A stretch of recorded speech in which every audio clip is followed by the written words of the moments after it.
Vamos começar então. São 8 horas. Aproveitar já os minutos iniciais para, caso haja alguma pergunta, para a gente recapitular, a gente já vai usando, queimando a gordura inicial, não é mesmo? Melhor queimar a gordura inicial do que no final, quando nós já estamos preparando para ir embora. Vamos orar e vamos dar início. Ó Deus, abençoe a nossa aula nesta noite, dá-nos disposição, renova as nossas forças, haja vista termos vindo já de um longo dia de trabalho. Pedimos que o Senhor ainda nos dê da Tua graça para podermos aprender um pouco mais da Tua palavra. Pedimos em nome de Jesus. Amém. Muito bem, nós estamos falando sobre a igreja no Antigo Testamento. Tenho tanta coisa para falar, mas eu já fui lembrado pelo coordenador do curso que hoje é a última vez sobre esse assunto. Na semana passada, nós falamos sobre a igreja nos dias de Enos. E, basicamente, o que nós mostramos foi que naquele período, Enos é um dos filhos da descendência de Sete. E nos dias de Enos, Gênesis capítulo 5 fala que começou-se a invocar o nome do Senhor. E é um detalhe importante, porque a partir de Enos, você conta 387 anos, nasce e é dito a respeito de Enoque, que ele ainda era uma pessoa que andava com Deus ao ponto de ter sido levado por Deus, porque ele era alguém cuja caminhada com Deus foi digna de ser mencionada na Bíblia. Não quer dizer que ninguém mais na história daquele período andava com Deus. Não deve ser isso. Mas o que deve ser é que Enoque, ele desenvolveu um relacionamento com Deus especial, mais do que os outros. E logo depois de Enoque, algumas gerações, então vem Noé, que é alguém que também encontrou favor aos olhos de Deus. Bom, nós caminhamos então até a igreja nos dias de Enos. Depois nós vamos agora ver a igreja nos dias de Noé. Noé, a narrativa de Noé começa no Gênesis capítulo 6. E quando você olha em Noé, uma das primeiras coisas que você vê é que, infelizmente, a situação que nós chamamos de o avivamento nos dias de Enos, pelo jeito, chegou ao fim. Gênesis capítulo 6 inicia dizendo que naqueles dias, quando Noé nasceu e viveu, eram dias maus, dias em que a iniquidade do ser humano era continuamente mal. Eu já falei sobre isso, a ideia de continuamente. Por que Deus mandou o dilúvio? Se você pensar, mandou o dilúvio porque tinha muita maldade. Mas será que foi por causa disso só? Se tinha muita maldade, ele mandou dilúvio, matou aquele tanto de gente e continua ainda com muita maldade. Se você pensar por esse lado, então o dilúvio não resolveu. Porque Deus matou aquele tanto de gente e ainda continua tendo maldade que sobra, não é mesmo? Então o dilúvio, na verdade, ele foi enviado, e sublinha uma palavrinha importante aqui que aparece no versículo 5, Gênesis capítulo 6, versículo 5, viu o Senhor que a maldade do homem havia se multiplicado na terra e que era continuamente mal. É essa expressão aí que ela é importante. Não interrompia mais o ciclo de maldade. É esse o problema. E o dilúvio, ele interrompe esse ciclo contínuo de maldade, o desígnio, a intenção e o desejo no ser humano naquela época era continuamente mal. E o dilúvio vem para colocar um ponto final nessa reação em cadeia. Não, Deus não quer que a sua criação ela se envolva em iniquidade de maneira contínua. Esse é um dos grandes problemas aqui nos dias de Noé. E o dilúvio ele põe então um termo nisso. Muito bem. Quando eu falo igreja nos dias de Noé, eu estou pensando então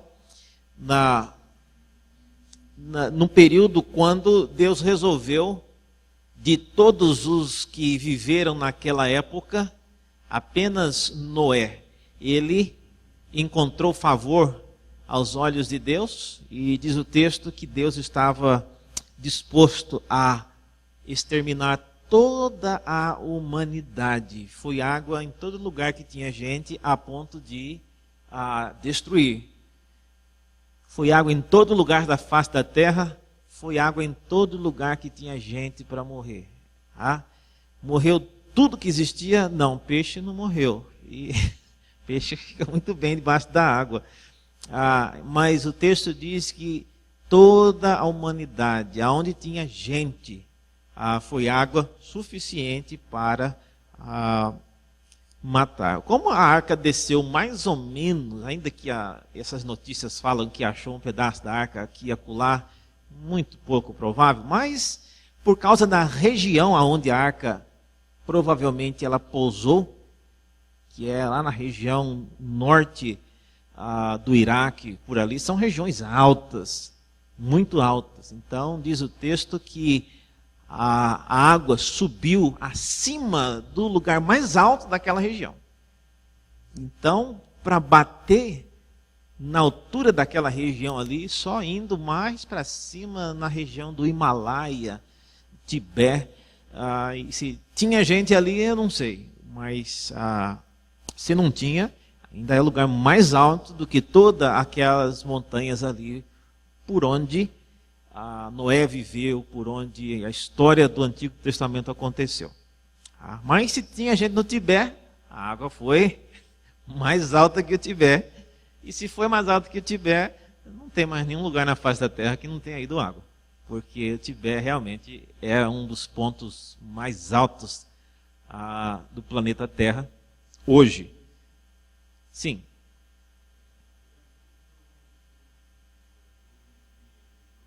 Uhum.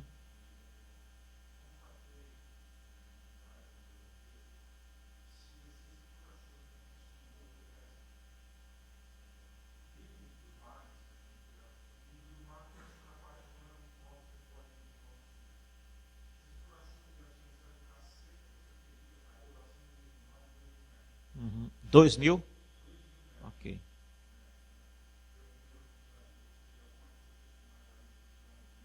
Uhum. 12 mil metros de elevação já é muita coisa, né? E a condensação dessa água depois deve ser também um outro milagre, né? Mas é interessante. Bom, com certeza a igreja foi alagada nesse período, irmãos, tá certo? A conclusão que a gente chega é que com tanta água, a igreja realmente ela foi reduzida na pessoa de Noé. Noé, ao sair da arca, diz o texto que a primeira coisa que ele fez foi o quê? Quando ele sai da arca, abre a porta da arca, ele levanta um altar e oferece um holocausto a Deus. E o que é isso? Isso é uma maneira de Noé a buscar a presença de Deus. E lembrem-se que nós estamos falando que a igreja nesse período, ela se resume basicamente nessa ideia de invocar a presença de Deus. Foi isso que iniciou com Abel e Caim. Eles estavam buscando a presença do Senhor, trazendo ofertas para serem aceitos na presença de Deus. Nos dias de Enos também começou-se a invocar o nome do Senhor, e Noé, depois de tudo o que aconteceu, ele também oferece holocausto a Deus, e diz o texto que depois que ele oferece holocausto a Deus, veja no versículo 20, capítulo 8, versículo 20, Gênesis, diz que levantou Noé um altar ao Senhor, e tomando de animais limpos e aves limpas, ofereceu holocausto sobre o altar. E o Senhor aspirou o cheiro suave e disse consigo mesmo: não tornarei a amaldiçoar a terra por causa do homem, porque é mau o desígnio do íntimo desde a sua mocidade, e nem tornarei a ferir todo o vivente como fiz. Enquanto durar a terra, não deixará de haver sementeira e ceifa, frio, calor, verão, inverno, dia e noite. Então, nesse período, então, nos dias de Noé, a igreja, o povo de Deus que se reúne para adorar a Deus, começou de novo na estaca zero, apenas com Noé. E ao sair da arca, a primeira coisa que ele faz é erigir um altar e oferecer um holocausto. É importante você notar isso, gente. Noé não sai da arca e arma uma grande festa, ele não arma uma grande celebração. Não, ele levanta um altar e oferece holocausto ao ponto de Deus ser agradado por causa daquilo que ele ofereceu. Isso é um aspecto de culto, é um aspecto da religião de Noé. Nós não sabemos aqui se quando Noé saiu da arca, o que aconteceu com a esposa dele, com os filhos, se os animais fizeram muita sujeira na arca, para onde foram os animais. Não sabemos de nada disso. A única coisa que a gente sabe é que ao sair da arca, ele ofereceu um holocausto. De todas as coisas que nós poderíamos e gostaríamos de saber, será que estava uma lama danada? Qual que era o cheiro da terra quando essa água baixou? Qual que era o aspecto do planeta Terra ou da região quando essa água baixou? Será que tinha alguma esqueletos de baleias agora, né, na terra? Como é que era a terra depois a gente não sabe. Mas uma coisa a gente sabe, que Noé, ele ofereceu holocausto a Deus, e obviamente o holocausto é uma oferta, né, que havia sido instruída por Deus desde antes dos dias de Noé. Era uma maneira já estabelecida de alguém buscar a face do Senhor, pedindo para ser aceito por Ele. Tá certo? Não é simplesmente uma invenção de moda de Noé para tentar agradar a Deus. Eu vou dar uma caminhada aqui. É importante a gente caminhar aqui um pouco mais. Vamos pular para a igreja no período patriarcal. É aqui que eu queria, talvez, me demorar um pouco mais. A igreja no período patriarcal.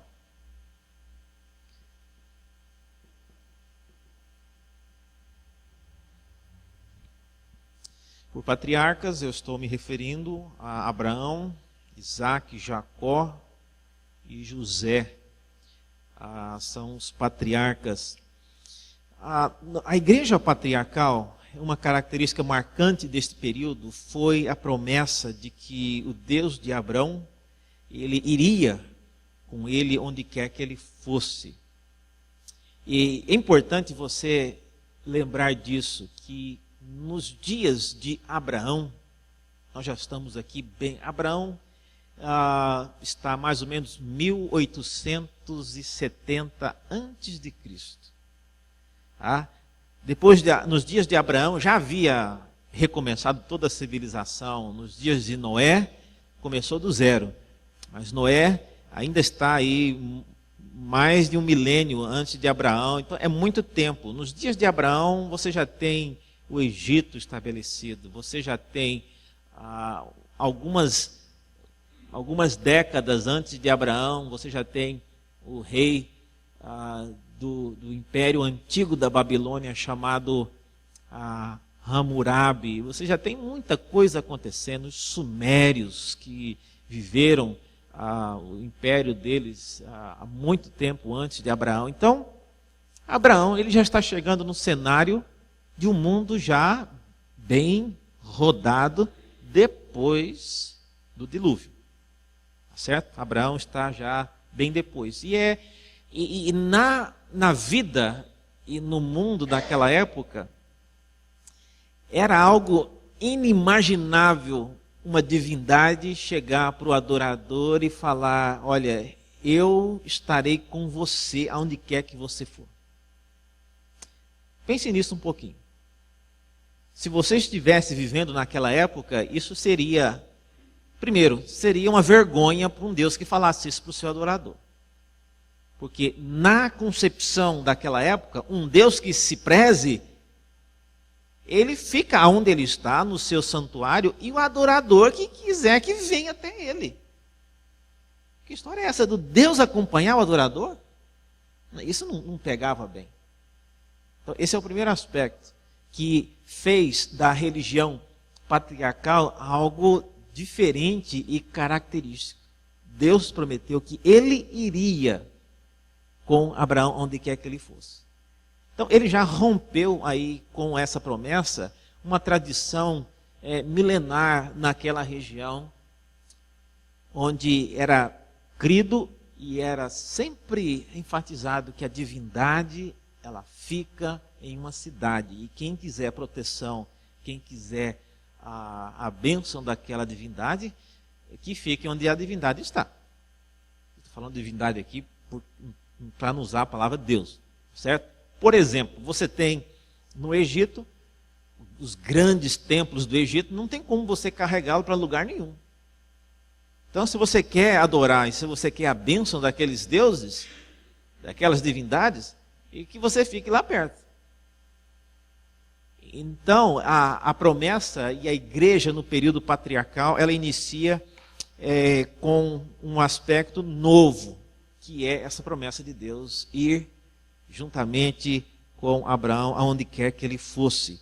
E é por isso que você vai, a partir desse período, você vai encontrar uma expressão que começa nesse período, vai aparecer na Bíblia. O Deus de Abraão, Deus de Isaac, Deus de Jacó. Não tem Deus de José. Tem Deus de Moisés? Deus de Davi? Salomão? Uai, por que só esses três?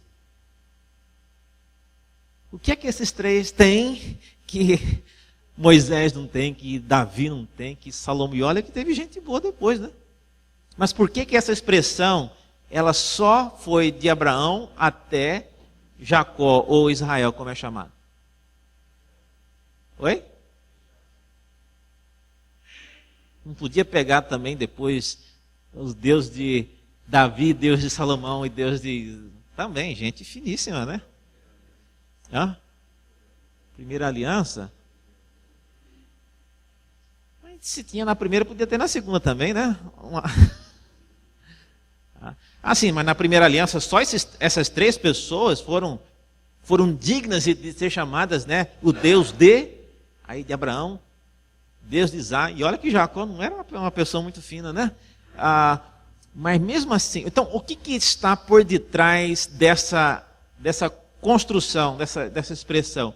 O que está por detrás, irmãos, é exatamente o aspecto peregrino da igreja desse período. O Deus não era o Deus de Jerusalém, o Deus não era o Deus do grande santuário em Silo, O Deus não era o Deus do grande santuário em Jerusalém, não, era o Deus das pessoas. Eu sou Deus, diz o Senhor, que me relaciono com o ser humano. Eu não relaciono com o templo, com a parede, não. Isso tudo é a minha habitação quando tem gente aqui dentro. E quando não está vazio, eu estou fora daqui também. Eu habito na vida das pessoas, eu me relaciono com as pessoas. Então, no período patriarcal, esse era o aspecto. Agora, vamos contrastar aqui duas coisas. Antes de iniciar o período patriarcal, há um evento na Bíblia que é narrado e que ele não é mencionado em nenhum outro lugar mais, que é a Torre de Babel. Gênesis, no capítulo 11, você tem a descrição da Torre de Babel. A Torre de Babel, ela é descrita aí nesse capítulo. Nenhum outro livro da Bíblia menciona a Torre de Babel, nenhum outro profeta menciona, nenhum outro livro do Novo Testamento menciona, nenhum outro lugar menciona nada sobre a Torre de Babel. Ao ponto de alguns teólogos que não têm muito o que fazer, já tentaram até tirar a Torre de Babel daí. Mas ela precisa ficar aí, nós vamos ver por quê. Mas a Torre de Babel, esse evento, ele é realmente assim, isolado, é sozinho aí. Mas quais são algumas coisas que estão sendo descritas aí? Vamos ler a partir do capítulo 11. Diz assim: ora, em toda a terra havia apenas uma linguagem e uma só maneira de falar. E sucedeu que, partindo eles do Oriente, deram com uma planície na terra de Sinar, e habitaram ali. E disseram uns aos outros. E aí começa o projeto da torre. Olha só, eles disseram: vinde e façamos tijolos e queimemo-los bem. Os tijolos serviram-lhes de pedra e o betume de argamassa. E eles disseram: vinde, edifiquemos para nós uma cidade e uma torre, cujo tope chegue até os céus. Então, eles queriam o projeto da Torre de Babel.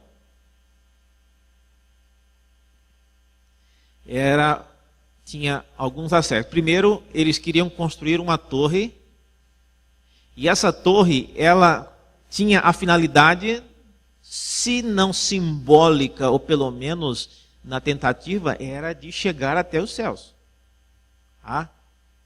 Então, a torre, ela pretendia chegar, eu vou colocar aqui os céus, mas colocar aqui até a divindade. Porque, na verdade, era isso que eles queriam. Então, a torre tinha um aspecto religioso. Não era simplesmente uma torre ornamental, uma torre com características de segurança, como a torre de vigia para a pessoa estar lá vigiando a cidade. Não. A torre, ela tinha esse aspecto de ser um lugar especial, e especial porque ela aproximaria, segundo eles, de Deus. Como é que eu sei disso? Veja o que o texto continua dizendo. E se essa torre chegar no céu, diz o texto que aí os nomes, né? Isso tornará célebre o nosso nome. Então, a outra coisa que queria era a questão do nome.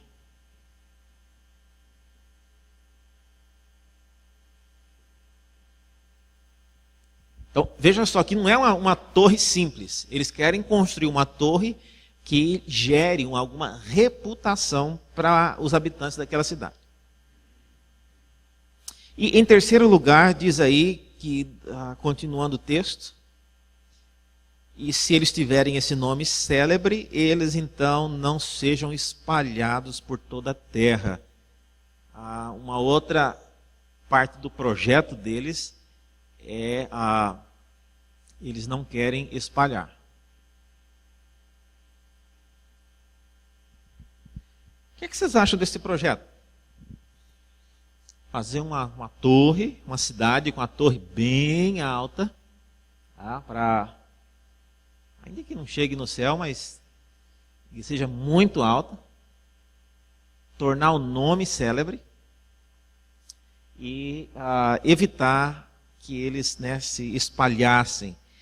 A ideia do local, e hoje em dia, só para vocês terem uma ideia, existe uma história, e a narrativa, né, hoje, se você for no Museu Britânico, tem relatos ainda em tabletes, né, um tablete mais ou menos do tamanho assim, de um celular, e escritos, você pode tocar e ver, e que contam a história da fundação da cidade da Babilônia. E segundo o relato, esse relato está descrito numa história chamada Emuna Elish. E, entre outras coisas, descreve que a cidade da Babilônia, ela era para ser construída com uma torre, né, muito alta. E ainda hoje você encontra naquela região algumas torres que nós não sabemos se eram iguais à Torre de Babel, mas eram chamadas as zigurates. E eram torres que tinham uma escada que ia até o topo. E essas torres que tinham na Babilônia, elas eram realmente torres com finalidades religiosas. Então, por causa disso, porque a Babilônia foi fundada no período também de Abraão, tudo dentro do mesmo contexto. Então, eu não tenho dificuldade em acreditar que a ideia desse povo aqui, o que eles estavam querendo fazer, era algo semelhante àquilo que nós temos testemunhos históricos ainda hoje. Muito bem, por que isso é importante?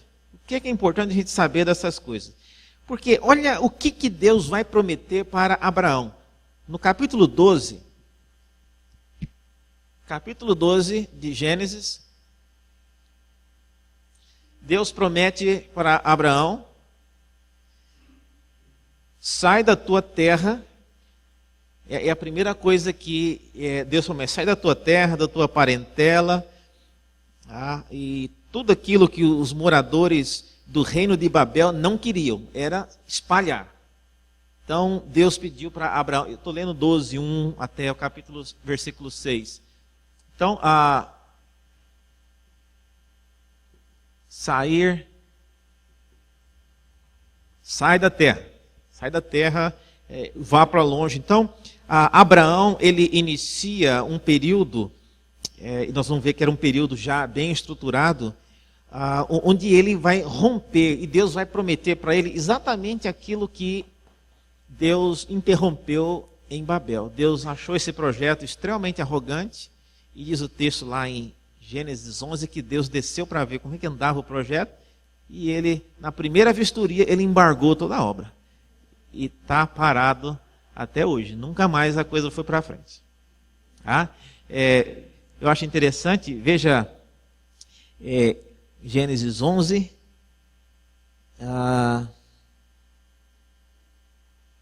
versículo 5, né? Olha só que interessante. Então desceu o Senhor para ver a cidade e a torre que os filhos dos homens edificavam.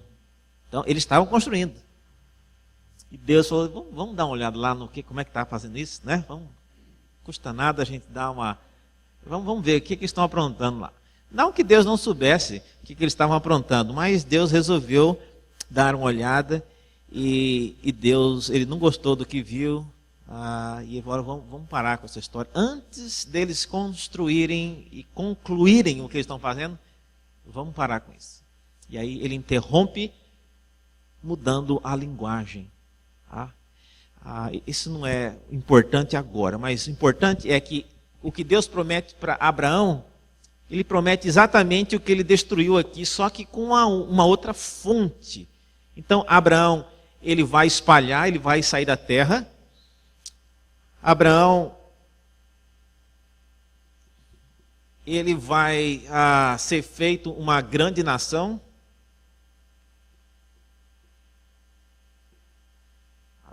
É isso que eles queriam também, eles queriam se tornar célebre.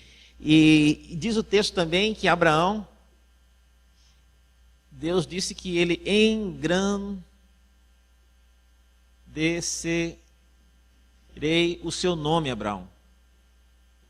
Então olha só, esse povo quer fazer algo que pela ingenuidade deles e pela construção que eles estão fazendo, tornar o nome célebre. Esse não é o caminho. Eu vou fazer isso por você, Abraão. Eu quero só que você saia da sua parentela. Deixe-me dar uma rápida palavra sobre isso. O que significava Abraão sair da parentela dele? Para a igreja aqui nesse período. Abraão, ele não estava simplesmente sair da parentela não é sair da casa, mas parentela significa toda a estrutura familiar de Abraão. Ao Abraão sair da parentela dele, ele perdia, por exemplo, todos os direitos de herança e aquilo que estava relacionado com o nome da família dele. E naquele período a família era muito importante por causa da questão do patrimônio. O povo eles viviam, não é que dependendo, mas envolvidos num comércio ou em algum tipo de coisa que gerasse lucro relacionado com a família. Então, deixar a família era sempre uma coisa, era andar para trás. Se você contar, Noé viveu 600 anos, que fala que ele viveu depois do dilúvio? Eu creio que sim. 9:29 fala que todos os dias de Noé foram 950. Quanto? 9:28. Isso, ele ainda viveu 350 anos. Não, sem o filho de Noé, o grande patriarca Sem, ele ainda, possivelmente, ele ainda era vivo quando Abraão saiu dessa parentela.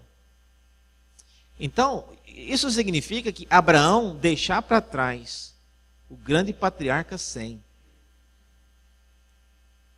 E o que ele ia alegar vamos dizer que Sem chamasse ele para conversar: meu filho, aonde você está pensando que você vai? Eu não sei ainda, Deus está me chamando, mas para onde que você vai? Não, ele falou que ele não sabe ainda para onde que é, mas só para me sair daqui.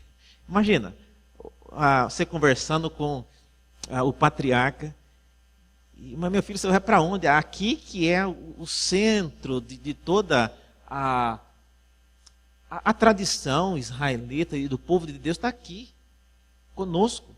Você vai embora, vai sair daqui para o resto desse mundo pagão? Quem é que está te chamando? Não, é Deus. O nosso Deus, ou você tem outro Deus? Não, é o mesmo, mas o mesmo Deus que nós adoramos aqui está te chamando para ir para outro lugar? Então, imagina o que teria sido a conversa de Abraão com os seus pais. Bom, a ideia de sair de Ur dos Caldeus, diz o texto, que era do pai dele, Terá. Gênesis 11 fala que eles saíram de Ur para ir para Canaã. Chegou em Arã, o pai dele morreu. E ele estando em Arã, que era o meio do caminho, foi lá que Deus desafiou Abraão. Abraão, continua a viagem, não volta para Ur, mas vai para uma terra que eu te darei. Josué, no capítulo 24, versículo 2, veja lá, alguém abra, por favor, descreve como era a vida e a religiosidade nos dias dos pais de Abraão. Josué 24, versículo 2.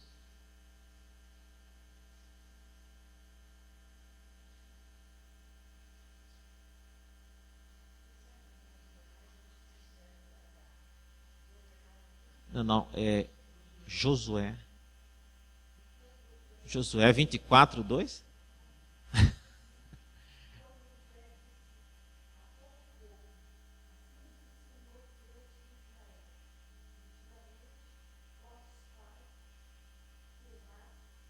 Terá é o pai de Abraão, tá vendo?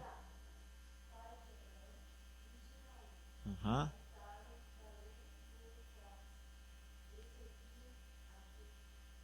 Que eles serviram ao Deus eterno, ao Deus de Israel, a outros deuses.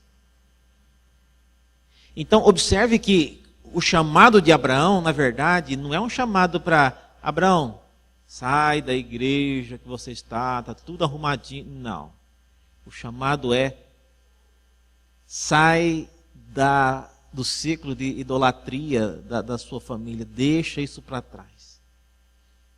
Eu quero iniciar uma nova jornada com você. Então, deixar a parentela não significa deixar o povo de Deus, deixar a tradição, não. Está deixando uma família que infelizmente já havia se corrompido. E aí o desafio é esse. Deixe, mesmo que seja família. Abraão, deixa isso para trás. Tome um novo caminho. Ele não está falando para você abandonar a família, não é isso que ele está falando. Mas em termos de religião, em termos do desejo de invocar o nome do Senhor, deixa isso para trás. E vamos para uma nova etapa, para uma nova jornada. E Abraão, então, ele recebe de Deus praticamente as mesmas coisas que as pessoas de Babel queriam. E Deus deu para ele. Não pelos mesmos meios, mas de uma maneira diferente. Uma das coisas mais interessantes no período da igreja, no período patriarcal, é que nós começamos a ver que Deus ele começou a aparecer para o seu povo. Escreva isso, o Senhor Deus na religião e na igreja patriarcal, ele aparecia mais. Ele apareceu várias vezes para os patriarcas, ele apareceu para Abraão, e apareceu de uma forma tão real e concreta naquela visita dos 3 varões. Um deles era o Senhor e outros 2 eram anjos. E eles chegaram numa visita à casa de Abraão. E até que provasse o contrário, Abraão foi servindo churrasco mesmo, né? E depois um deles era o próprio Senhor e conversou com Abraão. Então, isso tudo, gente, é parte importante que não aconteceu no outro período. Você chega já no período final dos patriarcas, nos dias de José, aí não tem mais Deus aparecendo na cela de José, conversando. Senta aqui, José, vamos conversar. Não tem mais isso. Nem nos dias do início do Êxodo. Então, você vê que era uma peculiaridade, era um privilégio em um período específico. Nos dias de Abraão não tinha a igreja como nós temos hoje, né? Um local físico para eles irem adorar a Deus, mas Deus, como ele prometeu, ele andava mais, ele aparecia para alguns, no caso Abraão, Jacó teve aquela visão da escada, né? E assim por diante. Então, esse é um aspecto importante. A religião, a igreja nos dias patriarcais, ela era uma religião onde Deus ele aparecia para o seu povo.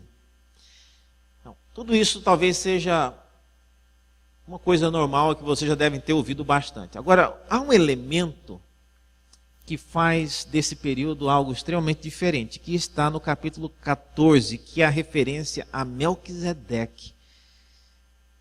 Gênesis 14, 18, faz uma referência, nos dias patriarcais havia um indivíduo cujo nome era Melquisedeque. E beleza, olha só. E esse Melquisedeque, a Bíblia fala tão pouco dele, mas o pouco que fala é algo grandioso. Salmos faz referência, Hebreus também. Mas olha o que é dito a respeito de Melquisedeque. No primeiro episódio que ele é mencionado como o personagem, é o único, né? Gênesis 14. Vocês conhecem a história. Após uma guerra de 4 reis contra 5, Abraão está retornando dessa batalha. E diz o versículo 18, Gênesis 14, 18, que Melquisedeque, ele era rei de uma cidade chamada Salém, possivelmente a cidade que outrora era chamada Jebus, e que posteriormente veio a ser chamada Jerusalém. Já existia nos períodos de Abraão. Então ele era rei, e além do rei, ele também, diz o texto, que ele acumulava a função de sacerdote de quem? Do Deus Altíssimo. Do Deus Altíssimo, que é o Deus de Abraão, de Isaac e de Jacó. Só não é chamado ainda isso, porque é daqui para frente que vai ser começado a chamar. Agora, olha só o problema, ou a grande informação que esse texto nos traz.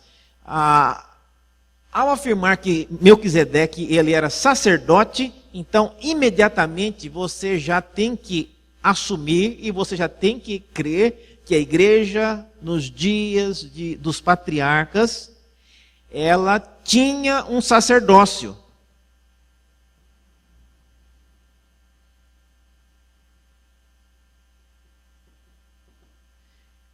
Então, ela tinha um sacerdócio. Mas era, não era mais ou menos não, porque esse sacerdócio é depois relembrado nos dias lá do Novo Testamento e Hebreus fala que Jesus, ele é sacerdote segundo a ordem de Melquisedeque. Então não é um sacerdotezinho não, é uma coisa muito importante.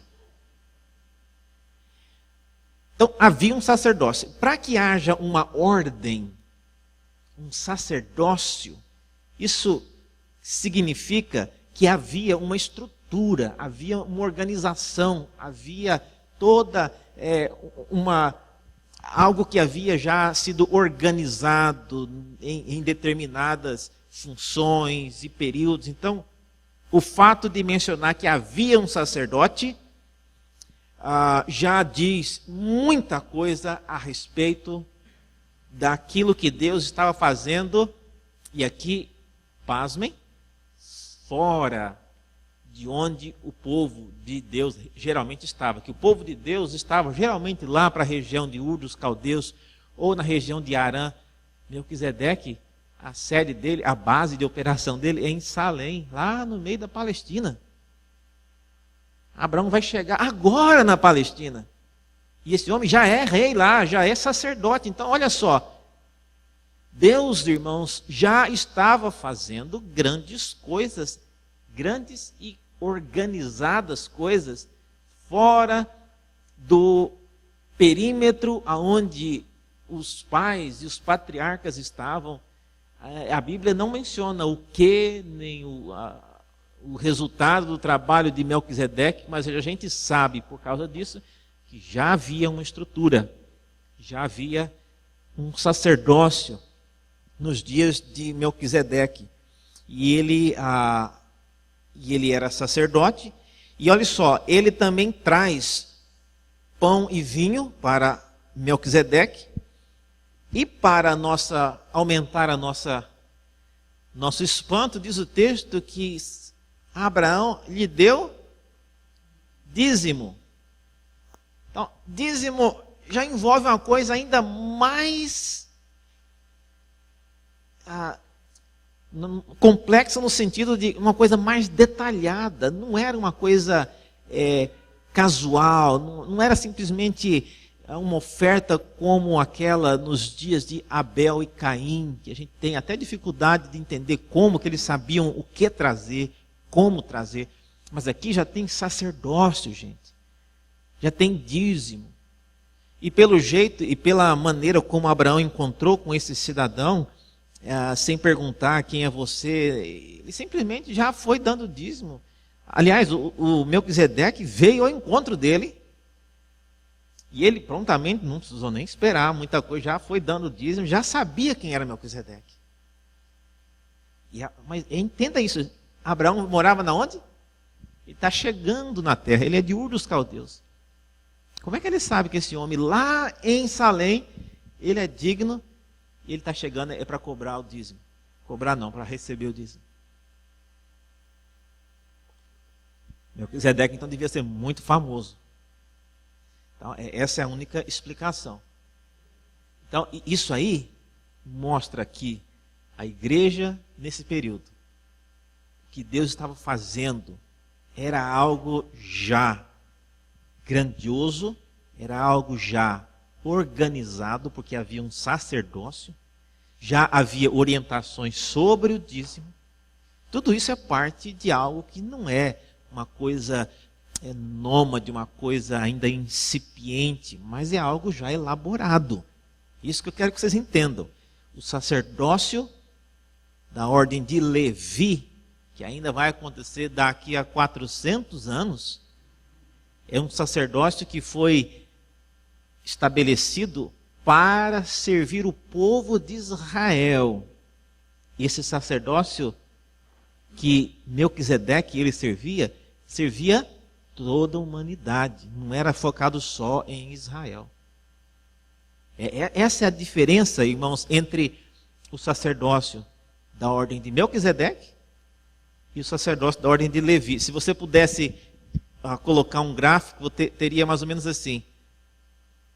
Aqui está o sacerdócio de Levi, só com o povo de Israel. Aqui está o sacerdócio de Melquisedeque. Ele abrange povo de Deus, povo ao redor do mundo, aonde Deus estivesse agindo. Esse sacerdócio de Levi iniciou lá nos dias de Moisés. E a sua atuação foi envolvida com o povo de Israel. O sacerdócio da ordem de Melquisedeque não foi feita para Israel, por povo israelita, mas foi feita, já atuava antes de Abraão para todas as nações, independentes, nem tinha nação de Israel ainda. Mas estava lá onde era Jerusalém. Sim, mas lá não tinha nação ainda. Vai ter nação ainda muito tempo para frente. Então, guarde isso. A igreja nos dias patriarcais, a gente vê o Abraão sendo descrito como passando de um lugar para o outro, fazendo um sacrifício aqui, outro acolá. Então a gente pensa, mas aí estava plantando uma igreja, ainda não tinha nada assim estruturado, estava só mesmo, ele estava, cada hora que ele fazia um altar, chamava um lugar de Betel, quem sabe vire um ponto de pregação aqui. Não, irmãos, não. Já havia sacerdócio, já havia estrutura, já havia dízimo. Então é uma coisa bem mais estruturada do que a gente pensa. O fato de Deus chamar Abraão para sair, e eu tenho chamado isso mais como a primeira viagem missionária do Antigo Testamento. Abraão vai ser alguém que vai sair dessa estrutura. Agora, a estrutura de Melquisedeque não fala que ela estava envolvida em pecado, que ela estava igual os pais de Abraão, Terá, adorando outros deuses. Não fala nada. Mas devia estar, reverendo. Não, a gente não sabe se devia estar. A Bíblia não falou nada sobre isso. A única coisa que a gente sabe é que havia um rei de Salém que chamava Melquisedeque, e até onde a gente sabe, ele era um sujeito muito fino. E foi receber o dízimo de Abraão. E mais para frente a Bíblia ainda volta a mencioná-lo como sendo alguém que tipificou o próprio Cristo, tá certo? Pela sua abrangência, pelo seu ministério. Então, a Bíblia não falou nada que ele estava envolvido com idolatria ou com imoralidade, nada disso, pelo contrário.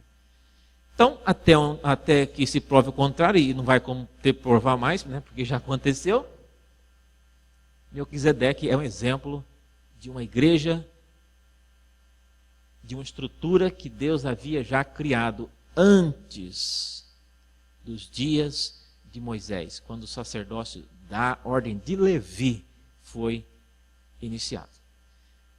Pergunta lá, você levantou a mão para perguntar primeiro?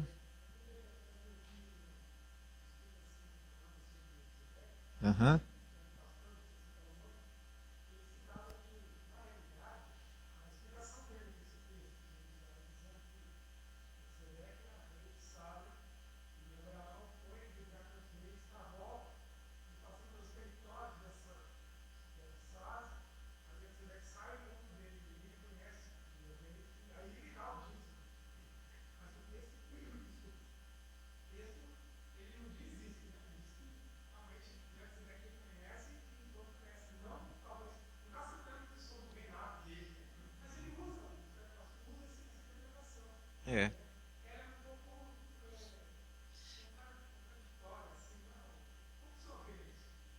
No contraditória, eu diria que essa explicação está falando que Abraão, ao retornar, ele passa então dentro da terra do reino, né, de Melquisedeque, e aí Melquisedeque vai já averiguar, né, quem que é esse pessoal que está chegando aí. Mas a maneira como a Bíblia descreve Melquisedeque chegando, ele chega trazendo pão e vinho.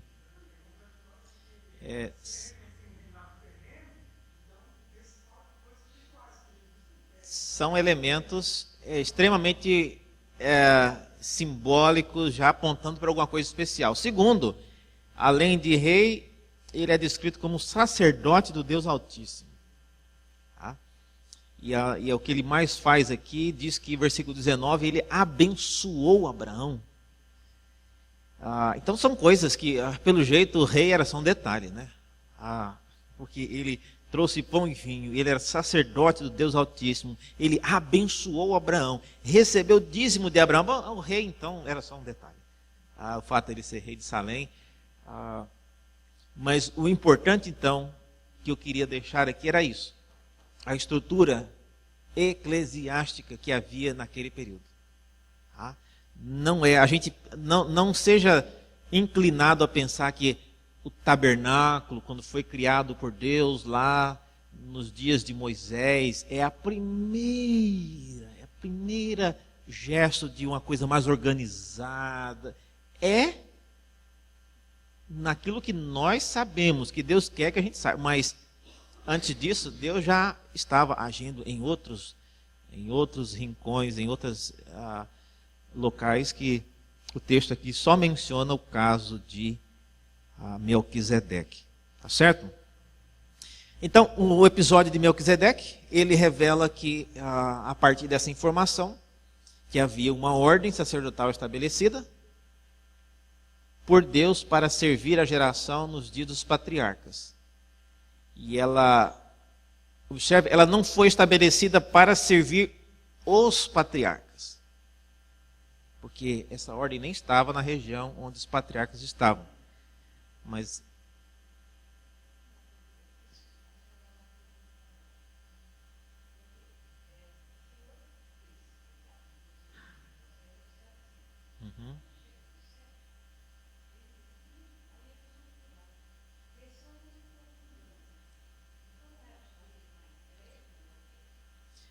essa linguagem no plural, ela não é a primeira vez que acontece. Quando Deus criou o homem, ele disse também no plural: façamos o homem possivelmente.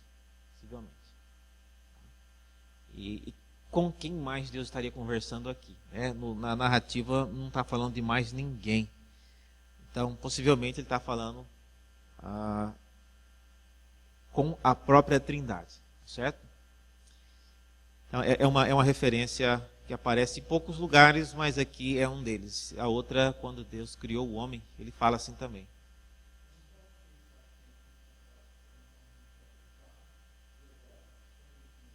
Não, o hebraico está certinho aí. Não. É fiel. O Dr. Heber Campos, ele acredita, no livro dele, né, sobre o ser de Deus, ele acredita que Deus, ele criou, ele tomou a forma de um ser humano, no caso uma teofania, no jardim do Éden, para que aquela forma de ser humano pudesse então comunicar com Adão. E era essa forma que Deus tomou para poder se comunicar com Adão, que ele disse: façamos um homem à semelhança, a nossa semelhança, a forma que nós criamos para ser o elo entre nós, a Trindade, e o ser que nós criamos, certo? É interessante. Então, ficou claro aqui, irmãos? Sim.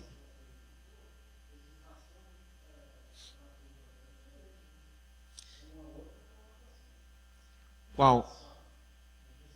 Desçamos, Lá ele fala. Mas ela falou mais do plural, né? Ela quer saber por que o plural, com quem Deus estava falando.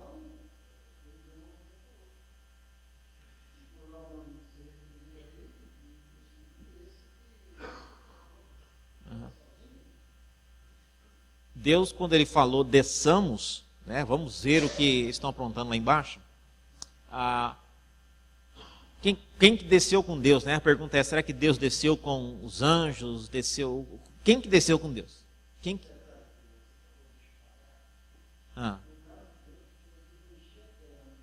Aham.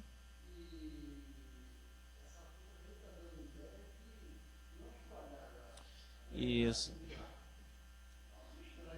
Exatamente.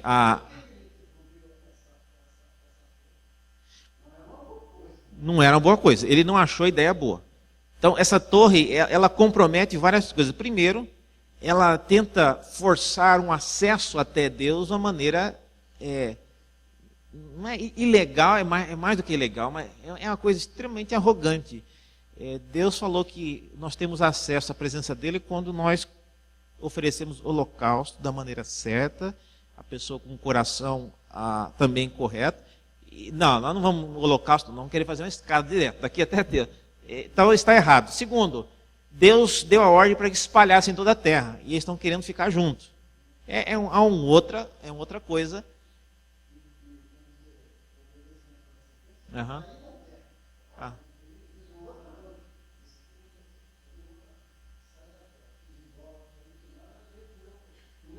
Uhum.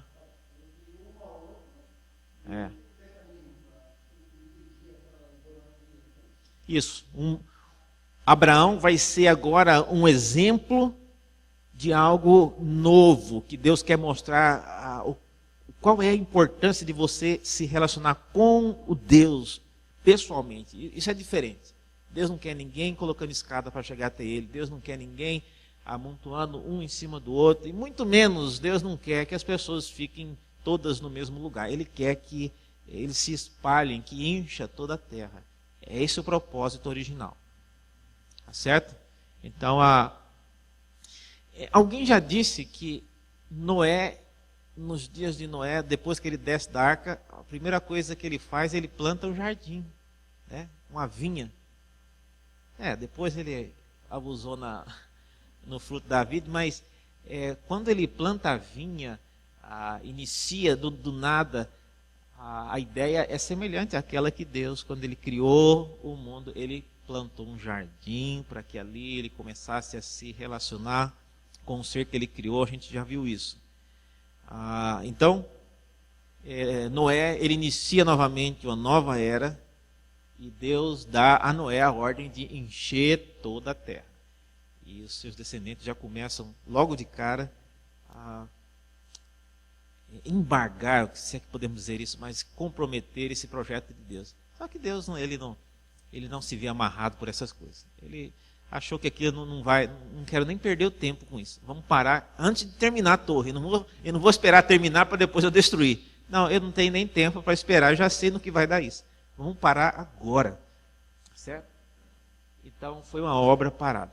Agora, mesmo assim, é importante você saber que nos dias de Abraão, então tinha o sacerdócio da ordem de Melquisedeque, e tinha Abraão, que era uma pessoa. Então a Bíblia resolveu focar na vida de Abraão, enquanto Deus dava promessas para ele.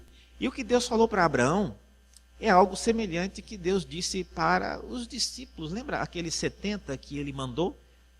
Olha, entra na cidade, dê uma palavra de bênção lá, e se eles responderem positivamente, fique ali e pregue. Se não, deixa para lá.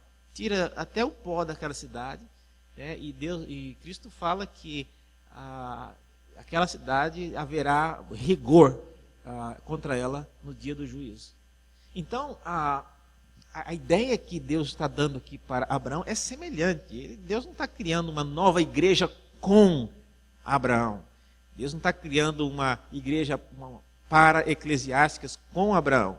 Abraão é um missionário, ele é alguém que vai dar o exemplo de como a igreja deve se envolver com outras nações e sair e ilustrar muito do que vai acontecer daqui para frente.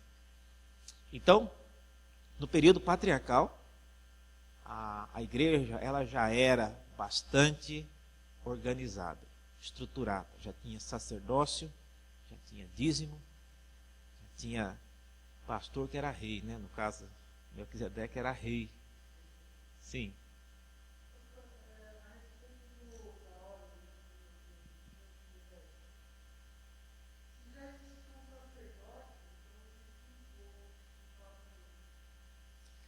Não necessariamente.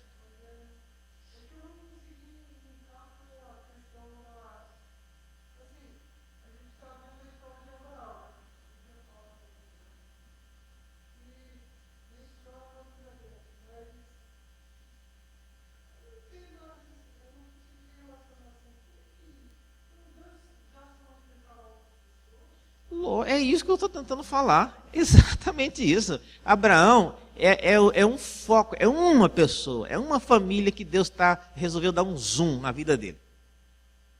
Mas não quer dizer que Abraão é o único crente em todo esse período e que o resto, todo mundo é pagão. Não, a família dele, os pais, pisaram na bola, resolveram envolver com idolatria.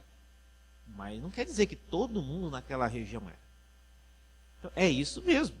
É isso aí. Nos dias de Abraão, fora de onde ele estava, que no caso era na região de Salém, já havia gente que servia a Deus. Deus já estava fazendo coisas fora do círculo da família de Abraão. Melquisedeque é o caso em questão. Além disso, a gente não sabe outra coisa que Deus andava fazendo.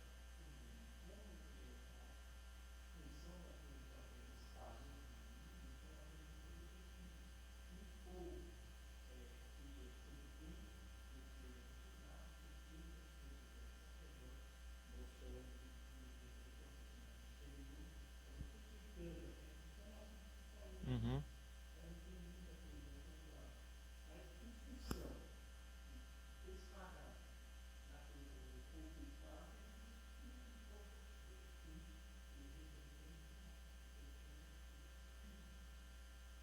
Melquisedeque?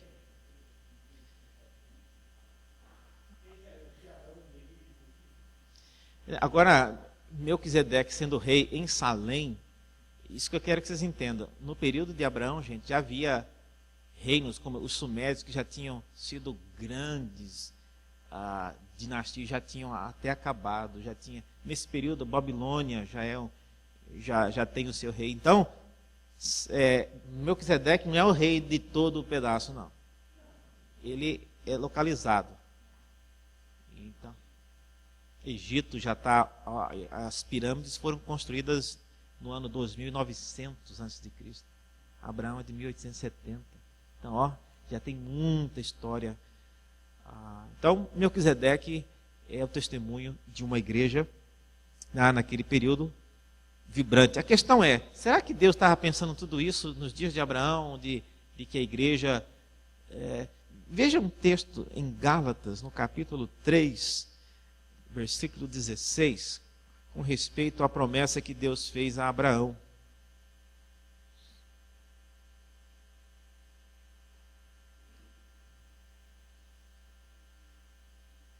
E aqui a gente vai caminhando para o fim.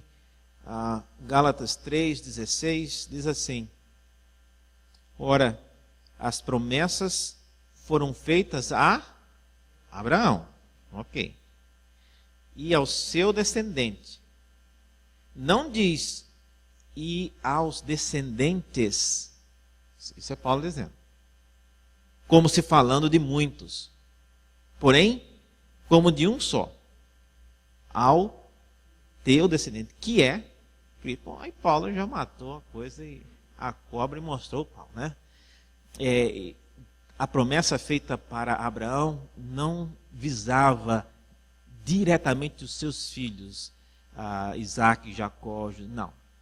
Já pensava em algo mais escatológico. No caso, diz o texto do apóstolo Paulo aqui, visando exatamente o descendente. Tá certo? Então, isso significa que o que Deus está fazendo em Abraão, com Abraão e por causa de Abraão, já é algo vendo muito mais adiante. Muito bem, depois dos dias de Abraão, nós temos a igreja dos patriarcas, ela continua nesse mesmo estilo. E quando o povo vai para o exílio no Egito, passa 400 anos, depois que saem de lá, Deus ordena que construísse o tabernáculo e vai acompanhar. É uma igreja móvel, desmonta, fecha e vai junto com o povo. Essa é uma característica também fundamental para o Deus que a igreja adorava no Antigo Testamento. Ele ia com o povo, onde o povo ia.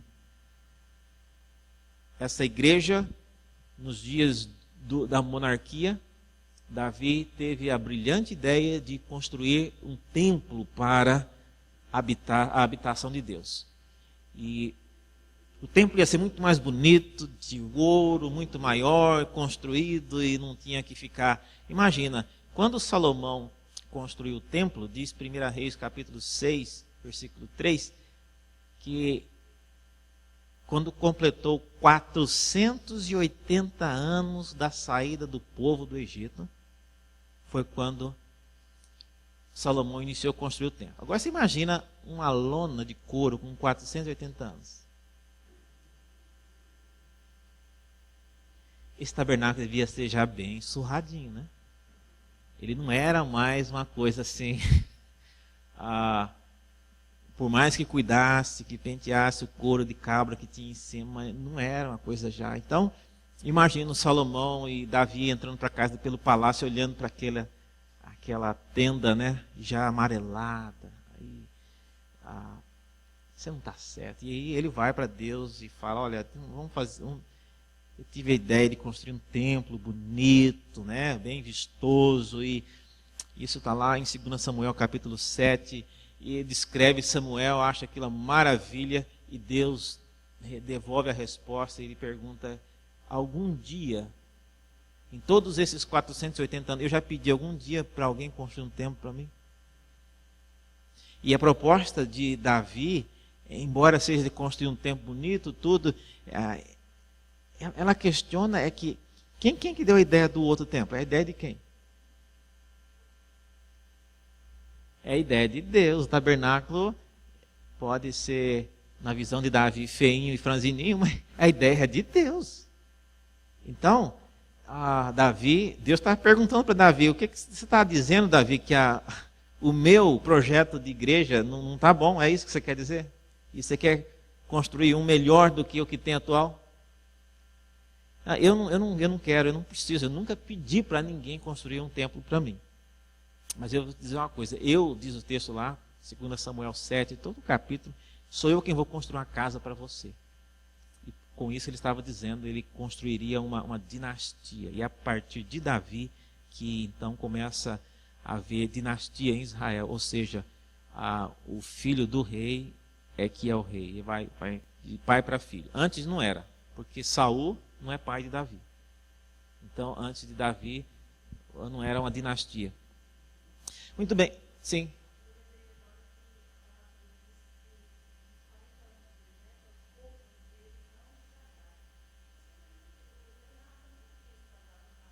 Uns 40 anos não, mas aqui tem 480, irmã. Poderia. Mas o que Davi, ele quer, na verdade, é fazer uma coisa mais estabelecida, né? Mais, assim, definitiva, construída de pedra e de tudo mais. Tá certo? Então, posteriormente, encerrando, o tabernáculo foi substituído pelo templo. O templo foi construído, uma beleza, uma maravilha, mas antes de Salomão morrer, aquilo já havia uma concorrência violenta, que ele mesmo construiu templos idólatras para as esposas dele, e Deus o matou por causa disso. Tirou o reino dele e pôs um fim em tudo aquilo. Nos dias de Josias, a igreja não sabia mais nem o que era a Bíblia. Foi achada lá, foram reformados atrás do púlpito, derrubou a parede e achou um livro, e que se não fosse uma profetisa chamada Ruda, ninguém sabia se era Inário, se era livro de Atos, o que era aquilo. E ela falou, isso é a Bíblia, gente. E olha que vocês têm que ler, que aí tem coisa para vocês. depois dos dias de Josias, a coisa só foi piorando. Então, o templo, na verdade, não foi assim, o auge da igreja, período do templo. Quando a gente lê os salmos, a gente pensa que nos salmos eram os cânticos que eram cantados no templo. Davi nunca entrou no templo, Davi não viu o templo, ele é antes do templo. Tá? E você pensa, quando que esses salmos foram cantados no período do Antigo Testamento? Na final da vida de Salomão já era aquela coisa terrível. Nos dias de Josias não sabia nem mais o que era a Bíblia. Então a coisa não é tão bonita como a gente pensa, irmãos. A gente tem um testemunho de uma igreja que perseverou apesar dos pesares. E quando chega no Novo Testamento, Jesus disse, olha, esse templo que vocês estão vendo, eu vou derrubar ele e construir em 3 dias. E ele estava se referindo, vocês sabem, à própria morte dele, à ressurreição. E o Novo Testamento, Efésios, por exemplo, vai falar que a igreja, ela é o corpo de Cristo. Então, a igreja hoje, o templo, somos nós, o Senhor habita em nossas vidas. E Cristo sendo o cabeça e nós, o corpo de Cristo. Então, essa é a igreja que nós hoje participamos. Certo? Mas no Antigo Testamento, toda essa ideia, ela foi semeada e foi de maneira progressiva sendo mostrada.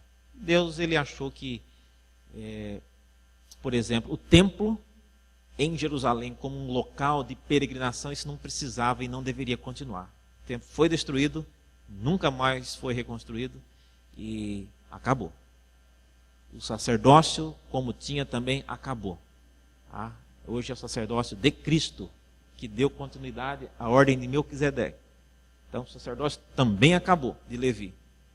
Então nós vivemos hoje numa nova era, uma nova aliança. Certo? Perguntas? Já estamos no horário, mas sim.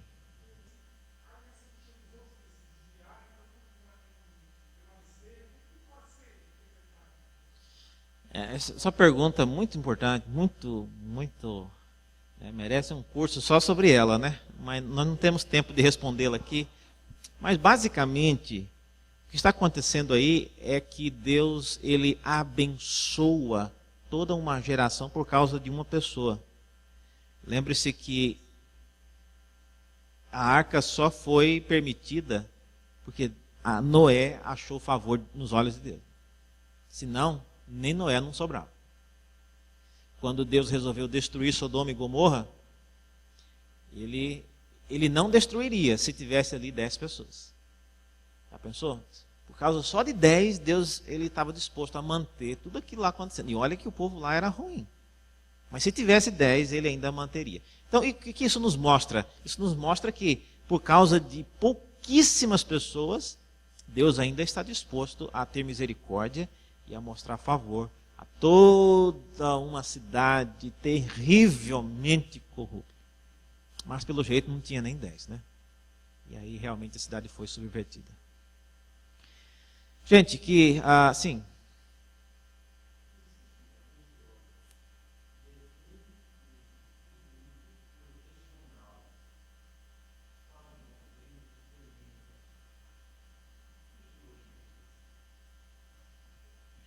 ele está falando, existem teólogos que definem que o dilúvio foi local. E isso causa uma polêmica tremenda.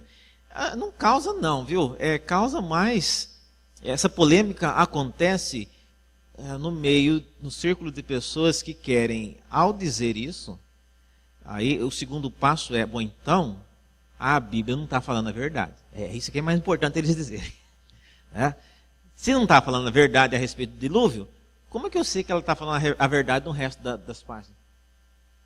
Então, o dilema é só esse, né? Se eles conseguem provar que a afirmação com respeito ao dilúvio não é verdadeira, então o resto também é tudo mentira. Mas, como eu disse, a região onde aconteceu o dilúvio, Noé, é uma região muito alta e onde tinha ser humano, foi água suficiente para a destruí-los.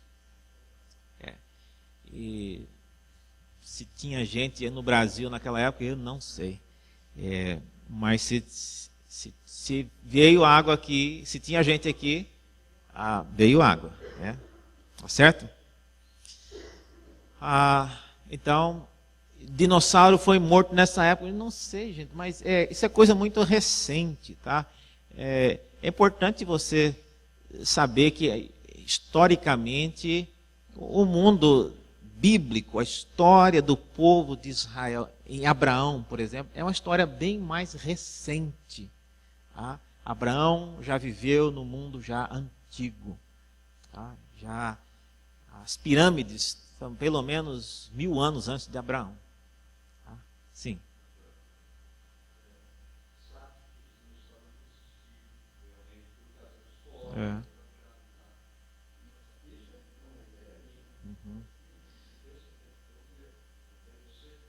Não é só sua, não. Tem muita gente que pensa assim.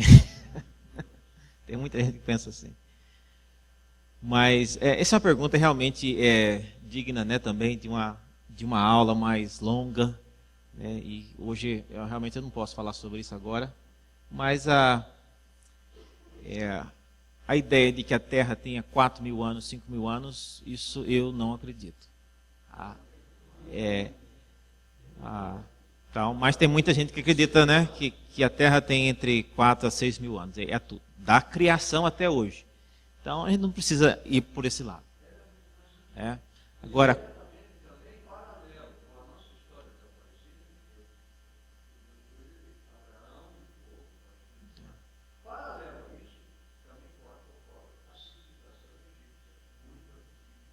mas não tanto. Isso. Os sumérios são mais antigos que os egípcios. Então, o Egito não é mais antigo assim também, não. Tem. Isso. Tem, tá aí.